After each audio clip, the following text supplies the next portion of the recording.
అతి తక్కువ వడ్డీ రేట్లకే పొందండి Punjab national bank home loans, car loans. Zero processing fee, zero documentation charges. వెంటనే మీ బ్రాంచ్ ని సంప్రదించండి. న్యూస్ వాచ్ చేస్తున్నా. ఇప్పుడే నేను శబరిమలకి వచ్చిన.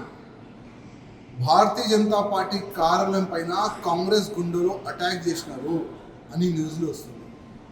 నేను మా పార్టీ కార్యాలయంలో ఫోన్ చేస్తే మా కార్యకర్తలు అధికారులు అంటున్నారు, కాంగ్రెస్ గుండెలు సడన్గా కట్టెలతోని, రాళ్ళతోని, రాళ్ళతోని పార్టీ కార్యాలయం పైన దాడి చేసినారు.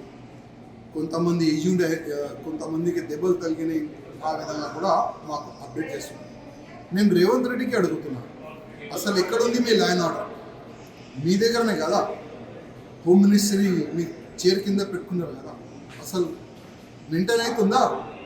అసలు ఈ లా అండ్ ఆర్డర్ మెయింటైన్ అవుతుందా? నేను ముఖ్యమంత్రికి అడుగుతున్నా. ఇదేనా మీరు నేర్పిస్తున్నారు కాంగ్రెస్ కార్యకర్తలకి?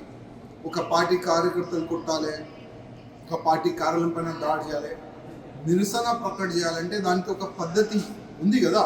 అది మీ కార్యకర్తలకి మీరు నేర్పించలేదా రేవంత్ రెడ్డి గారు? నేను మీకు అడుగుతున్నా. అదే దాడి మేము చేస్తే ఏమవుతుంది? పక్కనే కదా మీ కాంగ్రెస్ పార్టీ కార్యాలయం. కాలబెడతాం మేము అనుకుంటే, మొత్తం కాంగ్రెస్ పార్టీ కార్యాలయాన్ని కాలబెడతాం మేము అనుకుంటే. యాద్ పెట్టుకోండి, మేము అన్ని ఇడిసి రాజకీయంలో వచ్చినాం, గుండాయిజం చేసినాం, అన్నీ చేసినాం. కానీ ఇప్పుడు ఒక రాజకీయంలో పబ్లిక్ సేవ గురించి వచ్చినాం. కానీ మేము బ్యాక్ వెళ్ళాలి. ఆ విధంగా మాకు ఆ సమయం తీసుకొని రాకండి. ఇమీడియట్గా ఎంతమంది మా పార్టీ కార్యకర్తల పైన దాడి చేసినారు, మా కార్యాలయం పైన దాడి చేసినారు, అందరికీ అరెస్ట్ చేయాలని నేను డీజీపీ గారికి, కమిషనర్ గారికి కోరుతున్నాను. అదేవిధంగా రేవంత్ రెడ్డి గారు ఇమీడియట్గా క్షమాపణ మీరు ప్రకటన చేయాలి. ఇమీడియట్గా మీరు సారీ చెప్పాలి. ఎందుకంటే ఒక పార్టీ కార్యాలయం పైన దాడి జరిగింది. నిరసనం చేయాలంటే అది దానికి ఒక పద్ధతి ఉంది, మీకైతే తెలుసు. కానీ మీ కార్యకర్తలకి, మీ గుండెలకి తెలియదు అనుకుంటా. గుండాయిజం చేయొద్దు. గుండాయిజం చేస్తే గుండెలకి ఏ భాషలో మేము చెప్పాలి ఆ భాష కూడా మాకు వస్తుంది. ఆ పరిస్థితి తీసుకొని రాకండి.